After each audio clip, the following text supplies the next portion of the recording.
Hello friends, दोस्तों आइए हम लोग घनमूल निकालना सीखते हैं, वो भी दशमलव वाली संख्याओं का। तो दशमलव वाली संख्या का कैसे घनमूल निकाला था, आइए इस वीडियो में हम देख के क्लियर करें। देखिए, जैसे कोई भी दशमलव वाली संख्या दे रखी है, सपोज ये दे रखी है 15.662 ठीक है, इसका हमें घनमूल निकालना है। तो घनमूल आप जानते हैं कि जिसके तीन तीन के जोड़े किसी संख्या के बनते हैं तो उसका घनमूल निकल आता है।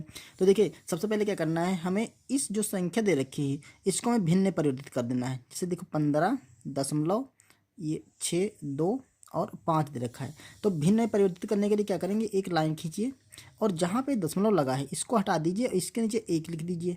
ठीक है, और इसके आगे 3 अंक दे रखे हैं, 1 2 3 अंक दे रखे हैं, तो इसके आगे हमें 3 जीरो लगा देना है। ठीक है, अब जो ये संख्या बन गई वो 15,625 बन गई और बटा नीचे में है 1000।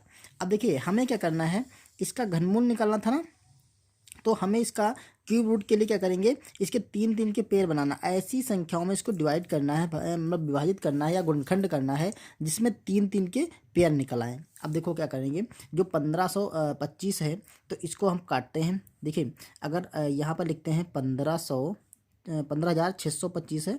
ठीक है, तो 625 लिखा। अब इसको हम काटना शुरू करते हैं। तो लास्ट में यहाँ पे 5 है तो इसे गुणनखंड कर लेंगे, इसको सिंपली हम काट देते हैं। 5 से काटेंगे तो 5 × 3 = 15 और 5 × 5 5 दूनी 10 और 5 × 5 = 25। फिर से 5 लास्ट में आया, फिर भी 5 से कट जाएगा तो 5 से काटना है। 5 × 6 = 30 और 5 दूना 10 और 5 × 5 = 25। अभी भी 5 से कट जाएगा ये, 5 × 5 और 5 दूना 10 5 × 5 = 25। फिर 5 से कटेगा तो ये 5 से 5 दूना 10 5 × 5 = 25 और 5 से और कट जाएगा, 5 × 5 = 25 और 5 से कटेगा एक बार में। तो ये क्या हो गए, देखिए जो भी अंक, जो भी ये संख्या आई है, जो भी इसके गुणनखंड आए हैं, इस संख्या के जो गुणनखंड हैं वो 5 × 5 × 5 × 5 × 5 यानी कि 5। देखिए, अगर इसका हम, क्योंकि हमें घनमूल निकालना है तो घनमूल में क्या करना होता है, तीन तीन के पेयर बनाने होते हैं। तो देखो, एक ये 3 का जोड़ा बन जाएगा 5 का, और ये 5 3 बार है ना, तो इसका एक जोड़ा बन जाए। तो इसको हम ऐसे लिख सकते हैं, 5³ 3 × 5³ 3। ठीक है, अब नीचे क्या हो रहा है, यहाँ पर हम क्यूब रूट लगाए हैं। अब यहाँ पर देखिए 1000 है तो 1000 को हम लिख सकते हैं 10 × 10 × 10। ठीक है, ऐसे लिख सकते हैं 10 × 10 × 10। ठीक है, अब देखो अगली लाइन में हम क्या करते हैं, इस संख्या का जब पावर इसकी 3 दे रखी है, यहाँ पे पावर 3 दे रखी है, तो हम ये क्यूब रूट हटा सकते हैं या फिर हम ऐसे करते हैं। देखो, यहाँ पर हो जाएगा 5 × 5 = 25, 5 × 5 = 25 की पावर 3 बटे यहाँ पर 10 की पावर 3, क्योंकि 10 3 बार दे रखा है ना। तो अब देखिए, ये जो क्यूब रूट होगा तो तीनों से, यहाँ से ये वाला और ये वाला पूरा हट जाएगा। ठीक है, तो ये आपका बचेगा 25/10। अब इसको सिंपली हम फिर से पॉइंट में बदल लेते हैं, तो ये जीरो काटेंगे तो पॉइंट यहाँ पे लग जाएगा। तो ये आपका हो गया 2.5। यही हमारा आंसर हो जाएगा, जो ये संख्या दे रखी थी क्यूब रूट निकालने वाली। अगर इसको हम ऐसे लिखें, क्यूब रूट 15.6 और 2 5, तो इसका आपका जो आ जाएगा वो 2.5 आ जाएगा। ठीक है, तो इस तरह से हम निकाल सकते हैं। चलिए अगला क्वेश्चन एक और देखते हैं।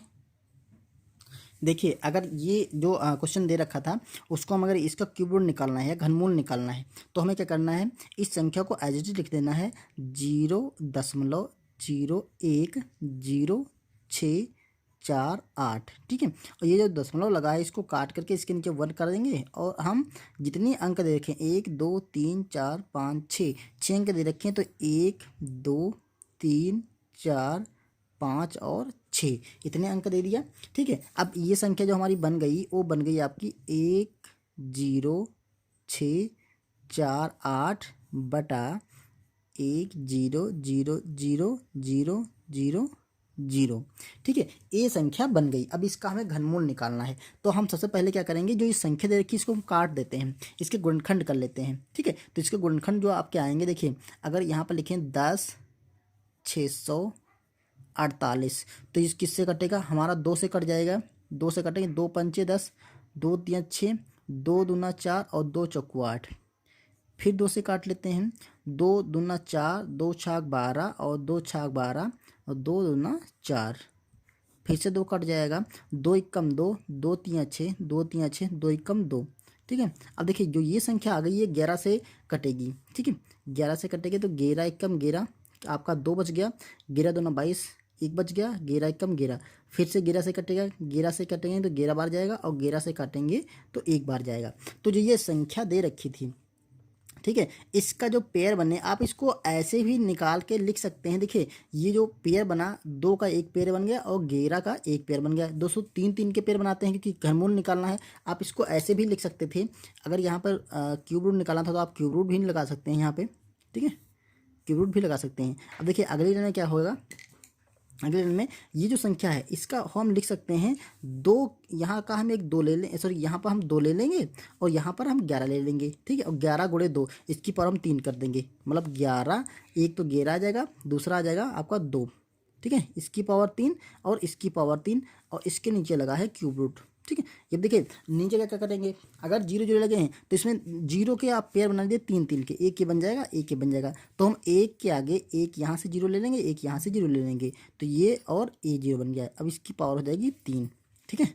अब देखो जिसकी पावर 3 है उसको बाहर निकाल लेते हैं, ये है आपका 11 और गुणा 2, तो 11 सॉरी 2 गुणा 11 हम बाहर निकाल लेंगे, और नीचे क्या है 100 की पावर 3 है ना, तो 100 बाहर निकाल, यहाँ पर हम क्यूब रूट लगा देंगे, दोस्तों यहाँ सबका क्यूब रूट लगेगा, ठीक है, यहाँ पर हम 100 बाहर निकाल लेंगे, ठीक है। अब देखिए अब जो भी आएगा यहाँ पर क्या आ गया, ये 11 दूना 22 बटा 100, ठीक है। अब इसको हम क्या करेंगे, पॉइंट बदल देंगे, तो ये देखिए 2 0 कटे तो लास्ट से 2 अंक बाद इधर संख्या पॉइंट इधर, देखिए लास्ट से 2 अंकों बाद लगाना है, तो 1 2 यहाँ पे दशमलव लग जाएगा, तो हमारा ये आ गया 0.22, ठीक है। तो जो ये संख्या दे रखी थी इसका जो आंसर आएगा वो आपका 0.22 ये हो जाएगा, ओके। तो दोस्तों इस तरह से आप जो है अपनी कैलकुलेट से आपका आंसर निकाल सकते हैं, दशमलव वाली संख्याओं का जो घनमूल है होता है, ठीक है, या क्यूब रूट आप इस तरह से निकाल सकते हैं। उम्मीद है ये चीज़ क्लियर हो गई होगी। चलिए मिलते हैं नेक्स्ट वीडियो में, तब तक के लिए थैंक यू।